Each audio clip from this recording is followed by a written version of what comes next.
What's up, vinyl community? It's your boy Chris at Tunes from the Man Cave on Instagram or here on YouTube.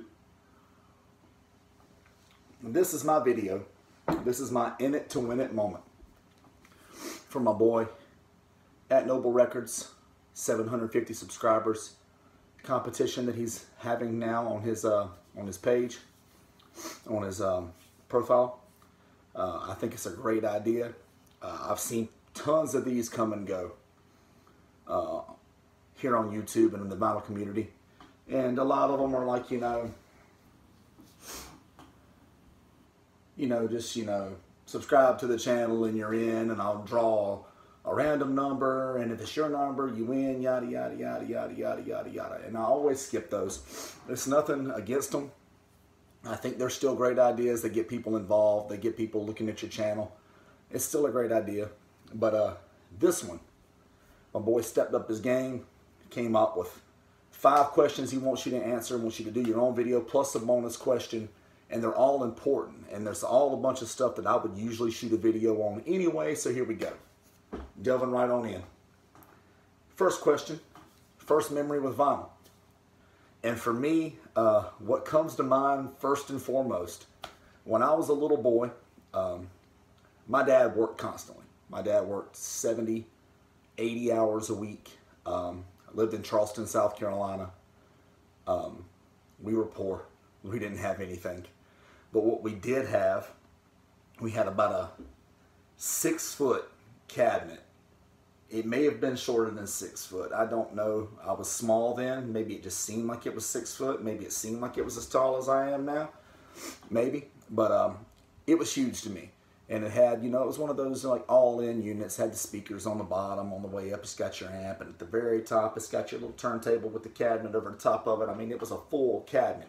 Maybe for some of you my age or a little older, maybe you guys remember these units. Maybe you had them yourself. Maybe you got them now. But I'd love to know what my parents did with that. I'd give anything. Any amount of money I could raise to come up with that, I would. I don't know. Maybe I need to sit down and find out. But anyway, my mom is with 19, 20, 21 years old. She had me at 19, 21 years old. She's got 2 small children running around the house, chasing a couple of toddlers. And my mom loves music. My mom loves loud music. That's where I get my affinity from, loud music. And my mom used to play it really loud, really often, and she would run around the house with us and sing and dance, and she'd get us involved in cleaning the house doing it. And it was just, looking back at some of my most fond memories, and I can trace my love for vinyl all the way back to this. And couple of 45s I'm going to show you. My mom played a lot of 45s when I was a little boy, when I was a kid. And a couple that I'm going to show you right off the top that really means something to me, that really strike a lot of memories, is for this one, a lot of you may have not have even ever heard it, but it's Wipeout. It's Fat Boys, Beach Boys, hip-hop, kind of like classic rock fusion mix. Wipeout. Sorry, I'll promise to never do that again. It's late, guys. But I loved it, and I still love it, and I still know all the words, and it was just, to this day, it's mind-blowing, and it means a lot to me. And it was the first hip-hop song I had ever heard. I mean, I was a little southern white boy, 4 years old. I'd never heard any hip-hop before. I mean, we're talking about 1989, 1990, guys. Hip-hop hadn't, we hadn't gotten to the P-Funk. We hadn't gotten to the gangsta rap. We hadn't gotten to Dre and Snoop and Death Row and all that yet. I mean, it hadn't blown up on a full scale yet. It was still relatively new. I mean, we weren't that far removed from Walk This Way and from Grandmaster Flash. I mean, it's not that far removed. We're only talking about a few years here. But for me, it was the first time I'd ever heard it. And it was awesome. And it just, I mean, I've known every word of that song since I was 4 or 5. And I still do. I mean, I hadn't heard it in years, and I still do. And this was passed down to me from my parents' record collection. And when my parents passed me down there, let's just say 30 or 40 LPs and maybe 50 45s. You know, the only condition is if you ever want to get rid of them, give them right back to us. Even though my parents haven't had a turntable since the early 90s. It was, you know, nostalgia, and I can completely understand that.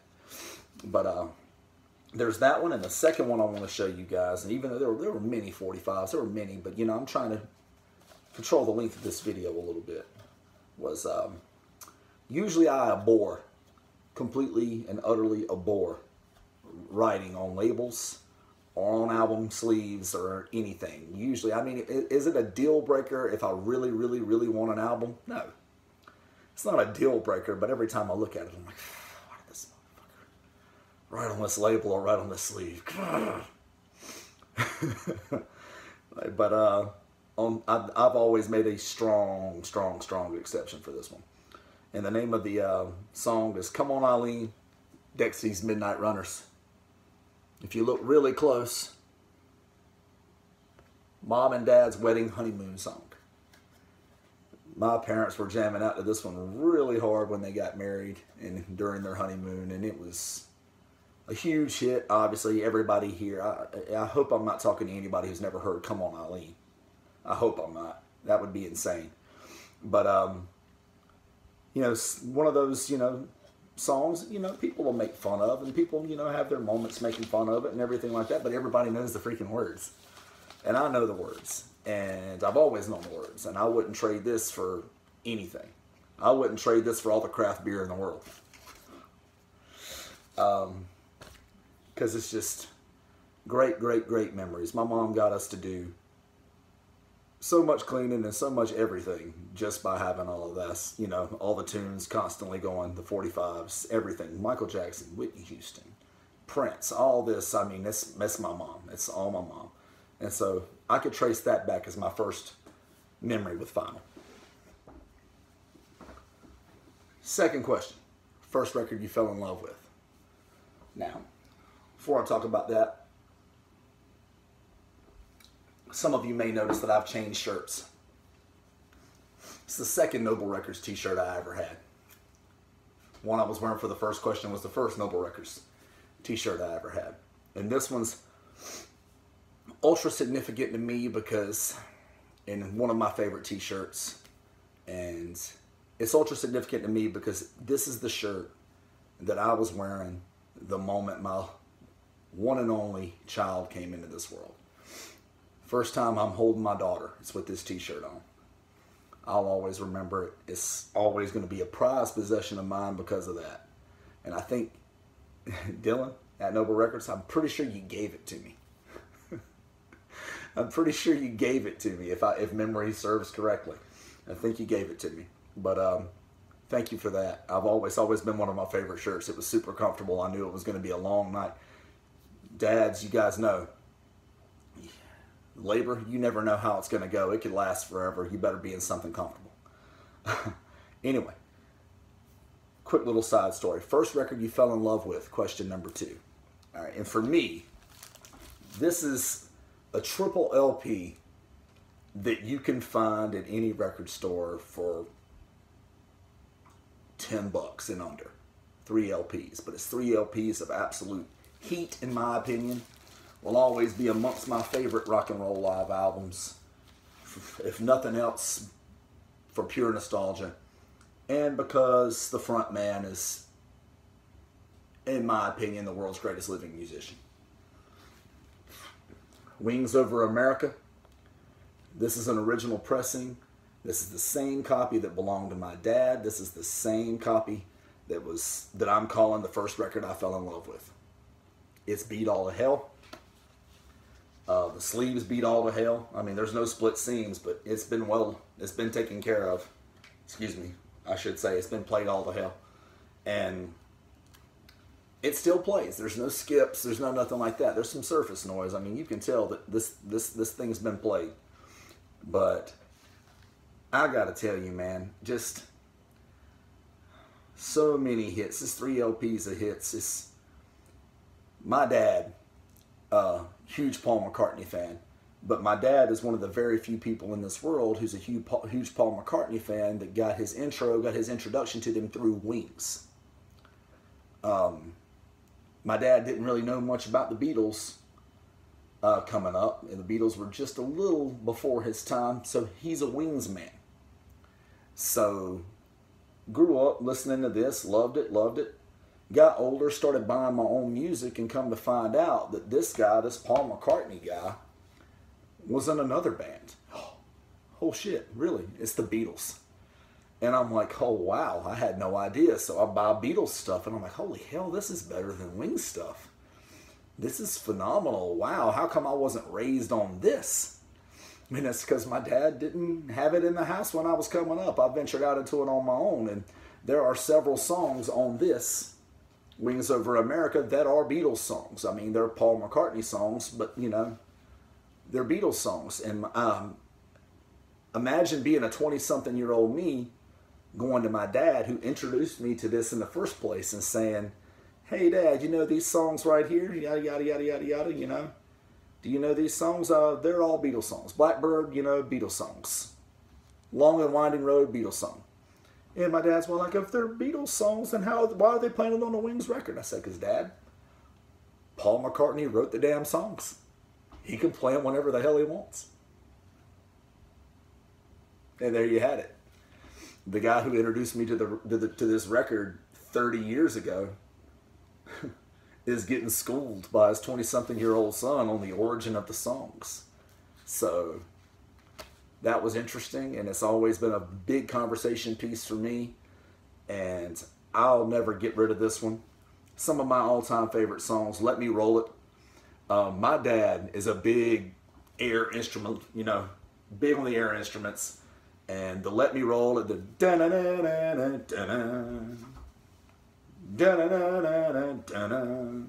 if my dad was standing in the door right now, my dad would hit that riff, air style. He would bomb this video. He would take over, push me away, whatever, just to get his 15 seconds of shine for you guys. I wish he was here. That might would win it for me.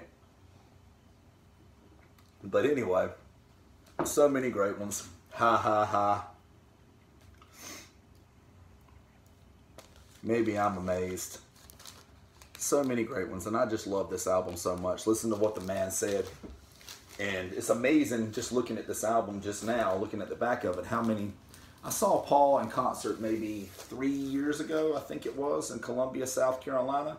And it's amazing how many of these songs he played that night. And this is a live album from the 70s. So...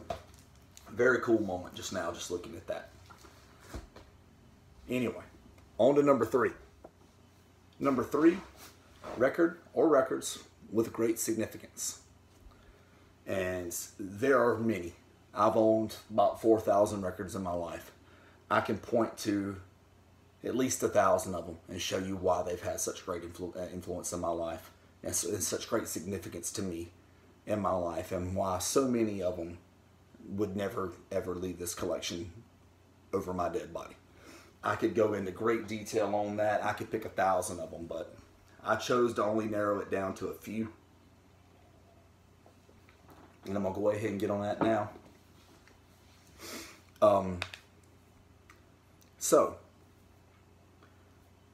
coming up, I'm getting around about just after 14 years old. And I'm starting to smell that learner's permit coming. Man, I can smell it. It's like, I can smell the permit. It smells great. It smells like fried chicken, mashed potatoes, and cornbread. I mean, I got to tell you, it smells wonderful. And I'm starting to talk to my dad about cars and yada, yada, yada. My dad nips that in the bud real quick. And he basically just tells me, son, if you want a car, go to work and pay for it. And so me, being the determined son of a bitch I've always been, looked at that as a moment to rise to the challenge, and I was like, okay, I will. Started calling up everywhere. Started calling up anybody who would listen. You know, hey, you know, yada, yada, yada, my name is such and such and such and such. I've always been good with words. I've always been good at talking to people. I've been able to talk my way into some things in my life. So I get one guy to take a bite, and he didn't ask me what my age was. I come on down, come for the interview. He hires me. I always looked a little older than what I was. I've been shaving since I was 12. Go figure. So I get down there, handshake agreement. When can you start? Oh, as soon as possible. Next thing you know, I'm busting tables 40 hours a week, 14 years old. And I don't know if he ever did ask me how old I was. That's why I'm not going to name this business, because I don't want anybody getting in trouble. But let's just say it was a seafood restaurant. It always smelled of fish. I come home smelling like fish every night. I come home, hands burned from dipping in fried fish grease all night long, just so I could save enough money to buy my first car when I was 15. It's a 1994 Pontiac Grand Am. They don't even make Pontiac Grand Ams anymore. I don't even know if Pontiac is even in existence anymore. But the great thing is my dad, he takes me on the deal. It's just me and my pop. And we go to talk to this man about buying a car. And you can tell that the guy is talking to my dad about the car. And my dad stops the guy in his tracks and says, "What are you talking to me for?" I said, "This is his deal. He's buying the car. Talk to him." I love you, Pop. And the guy looks at him like, really, this kid is so... But, he does well with it. He looks at me. He starts telling me everything about it. The miles per gallon, the yada, yada, yada, yada, yada. And best believe I've been well trained. And my dad's standing there, and he's more than prepared to step in the event that I can't handle it, in the event that he thinks I may be getting taken advantage of. But he's going to let me make the deal. And so I'm talking to the guy. And the guy's like, everything. And then all of a sudden we get to the point of financing. And you can tell that this guy's uber concerned with financing. So, 14-year-old, just turned 15-year-old, excuse me. You could tell he's concerned with the finance. And so he's like looking back and forth. And so I reach in my pocket, total baller move, total boss move. Pull out $3,000 cash and said, financing. Said, we don't need to finance anything. I'm paying for this right now. One of the great boss moves of my entire life. And that guy is like, all of a sudden, he lit up, and all of a sudden he's shaking hands and making deals and everything like that. And it's just, I can just remember my dad just quick pat on the back. And I remember driving that car home that night and driving it to school the next day. And I remember driving ever since. And now that I'm almost 34, and now that usually I'm driving to work or driving to an errand or driving somewhere, you take stuff like that for granted. But that's one of the proudest accomplishments of my life. So, and that's something that's being lost on today's society. But I'm not going to go into that. That story, I promise, was leading up to something. I'm not just wasting your time. But records with the greatest significance, because I can remember this one. Outcast, AT Aliens. I can remember that one being played frequently in my 1994 Pontiac Grand Am. I love this record so much. Well, it's the M.I. crooked letter. Ain't no one better. And when I'm on the microphone, you best wear your sweater, because I'm colder than a polar bear's toenails. Oh, hell, there he go again, talking that shit. Anyway, I can go on forever. I know every lyric. And there's Two Dope Boys and a Cadillac is on this album. And me and my brother totally changed it to Two White Boys and a Pontiac. Because I was driving a Pontiac Grand Am. So I will never forget this album, ever. I know every word. I love Outkast forever because of this.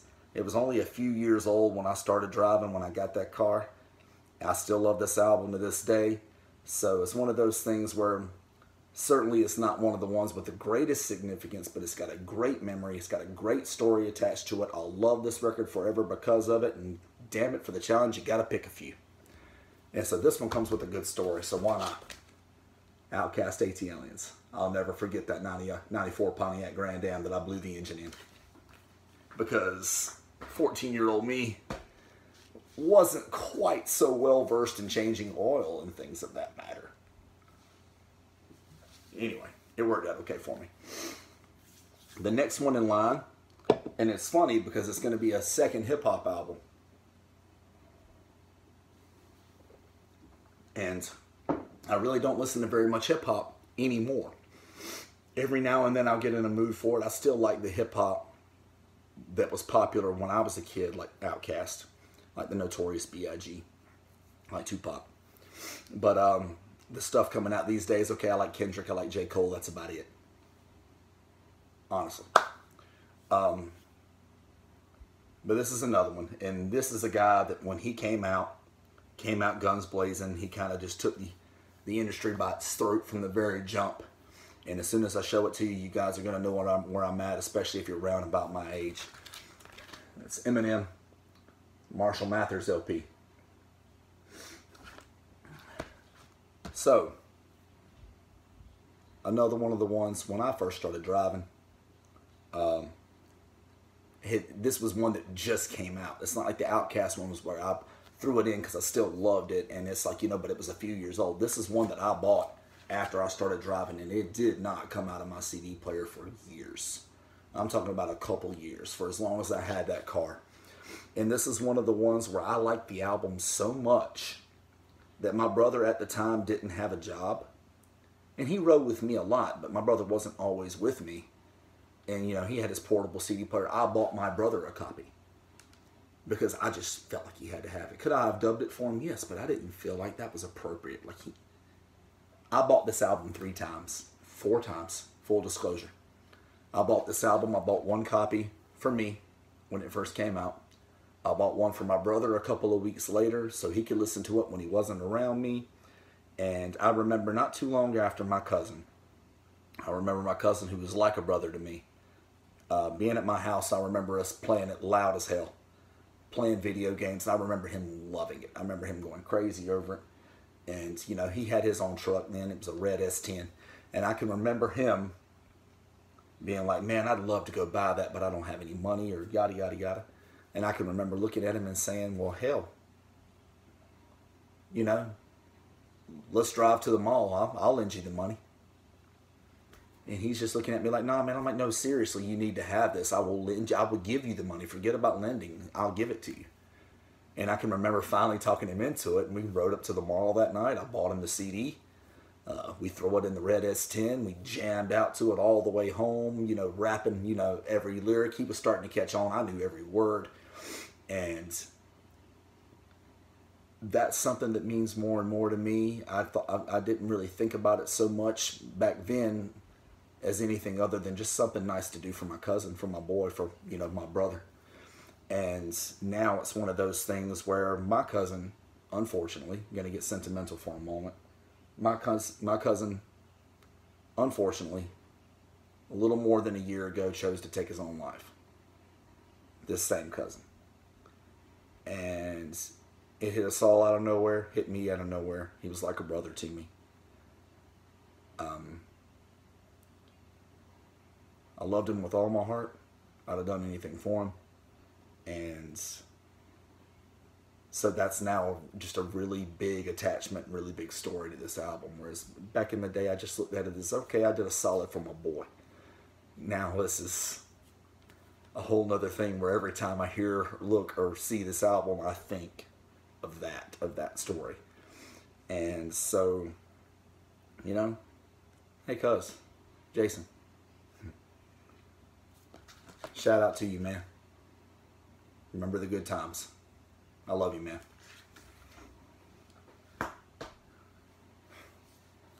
Another one, records with greatest significance. Okay, so when I really decided to get into vinyl, I bought 2 records immediately out of the gate: John Lennon's Imagine and the Beatles' Abbey Road. And this one, both phenomenal, obviously. This one blew my freaking mind, because I can proudly say the first time I ever heard Abbey Road was on vinyl. The first Beatles song, CD I ever heard in its entirety, first Beatles album, excuse me, I ever heard in its entirety, was Sgt. Pepper's Lonely Hearts Club Band, and it was the CD. But that's what made me want to collect vinyl, because I heard the CD, and then I was like, oh, you know, well, hell, I mean, all of this stuff came out on vinyl. Obviously, it's got to be better on vinyl. And I could remember listening to vinyl when I was a kid, and I could remember how much I loved vinyl. and how much I wished I still had vinyl and had a means to play vinyl. So I'm like, you know what? I've got my own money. I've got my own stuff. I got enough money to be able to get into this. It's like, let me buy a couple records and see where this goes. Well, this is one of the first two I bought. And this one blew my freaking mind. A lot of people will swear Sgt. Pepper's Lonely Hearts Club Band is the greatest album of all time. But for me, it's not even the Beatles' best album. This one is, in my opinion. It's so phenomenal in every way, shape, or form. I love it so much. I played it every day for I can't even tell you how long. I know every lyric. I know the jump to every album. I mean, I know everything. There's one particular, this is the first album that I played for my daughter. She was a couple of days old. We got to bring her home from the hospital, made sure she was awake, brought her back here to this very room, threw on the album, and just listened to it with her. And I wanted to make sure that this was the very first album she ever heard. And song on here, Golden Slumbers, I still sing it to her every time she and I have a quiet moment. And when she was really little baby, you know, when she was ready for a nap, when she was ready for bed, I made sure I sang her the song, and she was just so quiet. And this song put her to sleep many a nights. I don't know if it was because of how beautiful a song it is, or because Daddy's voice is so bad it bored her to sleep. But whichever, it worked, it did the trick, and it still works to this day. And this album is just always going to have a place in my heart forever. I'll never forget it. I'll always have a copy of it forever. So, another record with great significance. Paul McCartney and the Wings, Band on the Run. Feel bad for choosing this many albums for this, but this was one of the ones where I could literally choose dozens, so I wanted to pick the ones with good stories. And again, with this one, you know, I had heard Wings Over America. My dad had got me introduced to when I was such a small kid. And, you know, then come to find out when I started buying CDs and yada yada, buying my own music for my car and whatnot, you know, I'm looking through one day and I'm looking through the CD section for some, you know, bands and albums or whatever that I had, you know, grown interested in and whatnot when I was a kid. I wanted to carry some of that nostalgia with me. And I'm just going through the Wings section. I find this one. I'm like, oh, that's a really cool album cover. One of the many things I love about vinyl, by the way, the album covers. We'll get into that later. And I flip it over, and I see so many of the songs that I love from that Wings Over America set. Band on the Run, Jet, Bluebird, Let Me Roll It, you know, 1985. And I'm like, man, obviously I have to have this. I need this in my life. I paid like $8 for it. I can't remember. That's $8 very well spent. And I played it from front to back more times than I could ever count. At one point in time, I owned 7 copies of this on vinyl. I've narrowed it all the way down to 2 now, with the very first copy I ever bought and this one. My half-speed mastered copy, which is my favorite copy.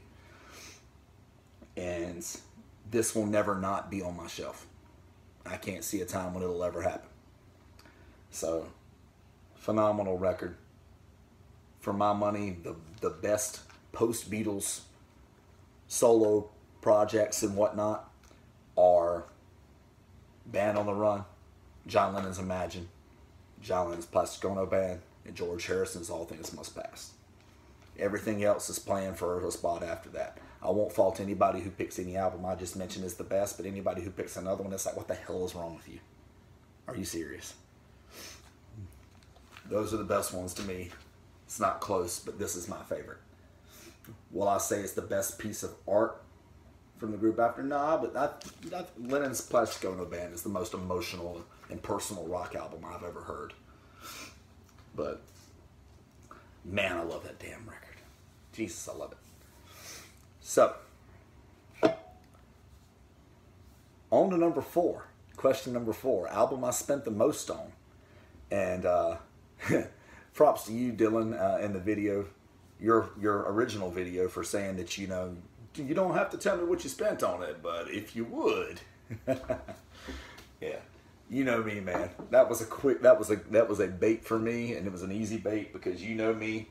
You can ask me anything. I'm open all the time, and I'm honest, and I have no problem disclosing anything. So, album I spent the most on. Now there are a few that come close to this one. There are a bunch that come close to this one actually, but this is the one I can remember spending the most on, and it happened relatively recently. Lee Morgan, the Cooker, first mono press. Damn, guys, she is beautiful. She is absolutely phenomenal. She's beautiful. For any of you guys who can see, West 47, 63rd Street labels. Super, super, super clean. Plays through with no mistakes. No pops, no skips, no surface noise. And it's a 60-year-old record. And it's one of those things where I'm fortunate enough that not only is this the obvious answer, but it comes with a great story. So a couple of months ago, I'm at work, and a buddy of mine who I buy records off of frequently from Virginia, he and I have the kind of relationship to where if he sells me a bulk of records, he knows me, he knows I'm good for it. He'll let me pay in payments if I don't have the money all at the time. And he'll be like, okay, well, you know, you don't have this money now. Okay, well, send me this much this week, yada, yada. And, you know, we'll be cool. And I'll go ahead and ship the records to you after I get the first payment. It's just a relationship we have. He trusts me, I trust him. But this particular case, he had found an album off of a friend who wanted to sell it himself. So this is a guy who doesn't know me. But immediately when he hears this guy wants to sell this record, he immediately thinks of me. And he sends me a text message, and it's got a picture of that album. And guys, I shat myself, damn near. I'm not going to lie. Phrase, Dylan, you like iced my pants. I couldn't believe it. I'm standing there in awe, and I stood there for like 5 minutes looking at it at work, by the way. At work, 12-hour shift, manufacturing production warehouse, and after it came to me, I just sent him a message back, and I was scared to hear the answer. I put, "How much?" And he sent me a message back, $400, which is the most I've ever paid for a record, but I'm leading up to that. So I sent him a message back going, dude, man, I want that record more than I want just about any other record I can think of. I only want a couple more records, maybe more than I want that one. But I don't have $400. What can I do? And he sends me a message back. He's like, man, you know, I can't help you with this one because it's his, it's not mine. If it was mine, I would, you know, let you pay me a little, you know, 100 here, 100 there, and, you know, we'd be cool. But it's his. And he's getting ready to place it for sale. But when he told me he was getting ready to place it for sale, I immediately told him, hold on a minute, I got a guy that might want it. And he contacted me. And so I'm sitting there and I'm like, so I sent him a message back. I said, dude, I said, tell you what, I said, do me a favor. I said, this guy, this friend of yours, he doesn't know me. He doesn't owe me a damn thing in this world. I've never done anything for him. Ask him if he'll hold it for 24 hours before he places it up for sale, because I have no doubt he's going to have no problem selling it. If he'll do that, give me an opportunity to make some moves, to sell some stuff, and let me see if I can make it happen. So, contacts the guy agrees to it, says, yes, sure, you know, yeah, he apparently politicked his ass off for me, like, you know, hey, this guy's solid, this guy's gonna pay up, you're gonna have no problem. And if he can't pay up, he'll say he can't, and then you can just post it for sale. So I immediately start thumbing down my Instagram feed. What do I have that I can live without? That I can deal for a decent amount of money really quick where I can get this album? And so I just start posting them on Instagram. Bam, bam, bam, for sale, for sale, for sale. Such and such and such and such. Make me an offer, yada, yada, yada. And Dylan, Noble Records, sends me a message and is like, hey dude, what are you selling all this stuff for? What's up? And so I told him, and I forwarded him the picture. And it's like, this is what I'm trying to get. And he was like, same thing. This is not an album you see flipping through the bargain bins, guys. You just don't see this damn album. You don't see it. And so he was like, how much do you need? And I told him what I needed. And let's just say that he and I had a trade coming up. He and I had a deal coming up. But he didn't know what I was bringing. And, you know, yada, yada. It's always the way we do. We meet in some store parking lot somewhere, yada, yada, yada. And I bring my stuff. He brings some stuff. We have a deal, cash exchange, yada, yada, yada. But he didn't even know what I was bringing. I told him I was bringing him some good stuff. But he didn't even know what I was bringing. But let's just say he forwarded me a substantial amount of that 400 and told me, said, hey man, go get that cooker. And I'm like, oh man, you know, I can't accept it, yada, yada, yada, this is too nice and everything like that. And, you know, he's like, dude, I'm sure I'm going to end up owing you at the end of our trade. He didn't have to do it. He could have let me go out and get the money on my own. We could have made the trade. No bad feelings, no nothing. It would have been fine. But my buddy Dylan, such a great guy. I thanked you before on a previous video. I'm going to thank you again on this video, even though I'm trying to win your contest. Thank you. I would not have that if it wasn't for you. I made another couple of deals to finish that out, but it took a lot of the pressure off. And without that, without you forwarding me that money within that 24-hour span, I would have never had that. I wouldn't be sitting here looking at this beautiful son of a bitch right here. So thank you again. Now, back to winning your damn contest. So Ultimate Grail. Dylan had mentioned that if we already had it, we could share. But for me, there's just too many. And for me, once I acquire an Ultimate Grail, another great album that I don't have becomes my new Ultimate Grail. So therefore, it wouldn't be right for me to show you. Because if I have it, for me, it's no longer a Grail. It's still a wonderful part of my collection. But it's no longer the Grail, because the Grail for me is the aspire to. It's the one I want. It's the one I have to have. And there are so many. Magnificent Thad Jones, Blue Note, preferably original, comes to mind. Turnaround, Hank Mobley comes to mind. You know, original Roll Call by Hank Mobley comes to mind. But for me, if I can point to one, so those of you who have been watching my videos and those of you who follow me on Instagram know that I'm a jazz guy. For the longest period of time. I mean, like, I listen to like 99% jazz now, and every now and then I might throw on an old nostalgic rock record just to be like, oh hey, I can sing along to this for a minute. But I am a jazz guy. And so the album that got me into jazz was John Coltrane's A Love Supreme. That's the album that made it all click for me, because I had liked jazz before. I had. And, you know, I'd heard some stuff that I liked. Now, I'm not talking about bullshit, you know, elevator music, because I've heard a lot of people call jazz elevator music, and you people, honestly, you can just fuck all the way off. Jazz is not elevator music, because if what you equate jazz to is elevator music, then you haven't heard good jazz. There you go. That's just my opinion. But A Love Supreme was what made me want more jazz. Like, I have to have more jazz records. Like, this makes me want to go buy more jazz records. And I did. And I bought 1, and then I bought 2, and then I bought 10, and then I bought 20, and then I bought 50, and now it's all I buy. Like, if I had to guess, I'd say probably 495 of the last 500 records I bought were probably jazz records. I just got like 20 new ones a couple of days ago. Maybe I'll put together a recent finds video for you guys later.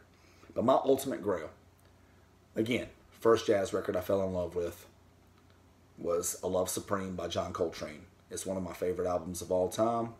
And I'm usually not the kind of guy that has to have, you know, like a first stereo and a first mono, and I'm not that guy. But for this album, I am. I've got a first stereo.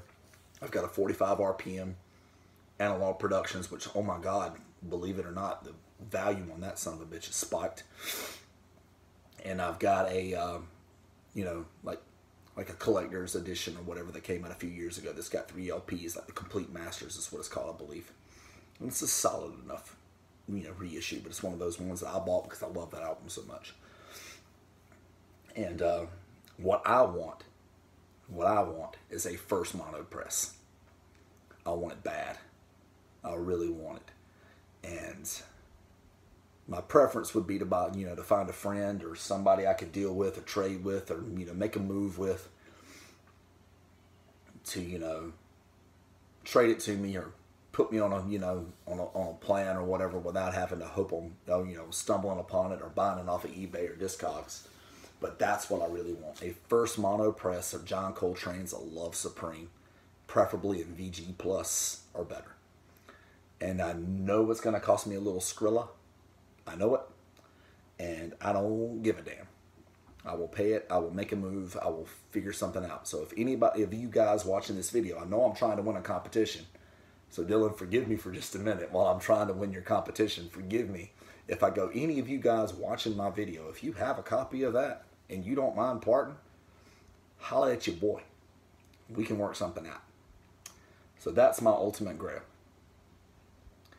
And finally, in Dylan's video, he brought me to a bonus question. He brought us all, excuse me, not just me, everybody, to a bonus question. Why do you collect vinyl? Okay, for me, that's pretty simple. It's simple and complex all at the same time. First of all, there's the memories, because the first music I can remember ever hearing was on vinyl. I'm a child of the mid-'80s. Especially for a low-income family like mine, when I was little, turntables and vinyl records were still the cheap and efficient, you know, efficient way to go then. So that's what we had. We had a turntable. We had records, mostly 45s, and they sounded great, and I loved them, and I've got so many memories. So first of all, first and foremost, there's the memories. Second of all, I'm a huge history buff. I love history. I love nostalgia. I love memories. I love learning about things. And for me, when I hear a 60-year-old record, when I hear a 60-year-old record pressed onto a CD, I don't feel like I'm hearing it like it was intended to be pressed, like it was intended to be heard. It was intended to be heard on one of these glorious slabs of 33 RPM wax that you and I all love, that we all post our videos about, that we all swoon over, that we spend hours in record stores and record fairs and garage sales on our hands and knees in the dirt, no shame in the game, looking for anything we can find because of these glorious sons of bitches. That's what it's all about. And then, you know, they have the artwork. I mean, I'll just grab an album at random. This is something that I grabbed recently. It's Kenny Burrell, All Day Long. Nothing special. I just reached over and grabbed it. I mean, it's special to me, but you get what I'm saying. Most of you won't know what it is. But the artwork. If that's on a little small CD case, or if that's on a digital download, you don't even notice that. Especially on a download.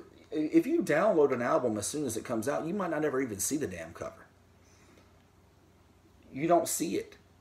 But if you go buy one of these, you can't help it. It's right in your face. And you're looking at the cover like, huh, that's interesting. I wonder who did that cover. I wonder what the artist was thinking when they did that cover. I wonder what the photographer was thinking when they did that cover. I wonder what the band was going for on that particular cover. I wonder who these people are on this cover. You don't think that so much with a CD, and you don't think it at all with a damn download. So I love that. I love the smell of vinyl. I love how you walk into an old record shop. Now, I'm not talking about a record shop that sells 98% new. I'm talking about one of these old record shops. And I can think of one or two or three in particular that's like all used. Just all, you go in there and it just smells like vinyl. The whole place just smells like vinyl. And it's a glorious smell to me. I mean, some people who aren't hip to it might, you know, describe it as musty, or, you know, whatever. This is a labor of love we all go through, is the point that I'm making. And I love it. I love being up to my hands and knees in dust and vinyl smell. I love coming home smelling like records. I love the hunt. I love the thrill. I love looking at an album cover and wondering what the artist was thinking, or what the band was thinking. I love all of that, and furthermore, I truly, fully, and completely, this is no shit, I'm not sitting here trying to, you know, give you guys the uber cool, uber hipster answer for the vinyl community. I truly and thoroughly, with all of my heart, believe that vinyl sounds better. It just sounds better. Digital has its place. It does. You can't take a turntable to the gym. You can't be on a treadmill with a turntable hanging off to the side of your head. Hard to be running errands in the mall or whatever, shopping, and over all the noise, you know, hard to, you know, have a turntable right here while you tune out all the crazy fellow consumers. So it's got its place. But for me, that's what its place is. If you were at home and you own a turntable and you are listening to it any other way, it's like, why? If it's available on vinyl and you have it, that's the way to listen to it, in my opinion. If you're listening to Band on the Run in your headphones in the living room and you got a turntable in your spare room with Band on the Run on vinyl, what the hell are you doing? So that's just me. I mean, it just sounds better, guys. To me, it's a slam dunk. It's all the way. I'm not trying to be an uber hipster. I'm not trying to be anything. It sounds better. I love the history. I love the nostalgia. I love looking at an album and thinking, I wonder who owned this before me. Like this Curtis Fuller. I'm just pulling off a random stat, guys. I just got this album yesterday. Like, I wonder who owned this before me. And then you start thinking about it. You're looking at it and you're like, this is in great condition. The person that owned this before me was, really, really, really careful with how they handled their records. Or if you look at an album that's really shitty, it's really busted up, and you're like, man, this person just didn't give a damn about their music. And I hate them for it. You know, not literal hate, but you guys know what I mean. You've all been there. Or, if somebody writes their name on it, Andrew Williams from Wilmington, North Carolina, you're like, okay, well, thanks, Andrew Williams from Wilmington, North Carolina, for your record. I mean, but it's all the stories. It's all the history. It's all the backstories. It's all the music. It's all the everything. And it's all stuff combined that you're only going to find in this format. And that's why this is my favorite format. This is why I love it. And furthermore, since I've gotten into vinyl, since I got deep into vinyl, since I got really deep into vinyl, I've met some of the most awesome people I could have ever hoped to meet. And I've made some of my greatest friends. And I've had some of my greatest memories knee deep, elbow to elbow with fellow vinyl consumers looking for records. And it has just opened a whole new world for me. And there will never be a time where I will not own records, and there will never be a time where I will not love looking for records, where I will love not looking at records or listening to records. And all I can hope is that my daughter, or not just my daughter, but if she ever has a little brother or sister, that they don't also share this passion. I will damn near feel like I failed as a parent if they don't at least appreciate this format. It's the greatest to me, and it means everything. I'm not going to lie. So, that's why I collect vinyl. And this is my video. This is my in it to win it moment. I just want to let all you other guys know that you're playing for second. But good thing for you guys is, Dylan's got a second and a third place. So you still get something. So this is your boy, Chris, at Tunes from the Man Cave. My entry video, my winning video, to Dylan's 750 subscribers video. And take a quick moment. Congratulations, Dylan, on the 750 subs. Congratulations on all the success for the pop-ups. Congratulations on everything. I've known you for 7 or 8 years now, and you never cease to amaze me. You've always come through for me, and I'm proud to not only call you somebody I've bought a couple thousand records off of, but I'm proud to call you my damn friend. And that's not a term I throw around lightly. I'm the kind of person who's skeptical about people I trust sometimes. I trust 3 or 4 immediate family members, and I trust you, my man. And thank you for the records, but thank you most of all for the friendship. Thank you for allowing me to meet your wonderful family. Thank you for everything. And again, this is your Noble Records 750 subscribers winner. Congratulations to 2nd and 3rd place. Till next time, keep dropping that needle, you guys.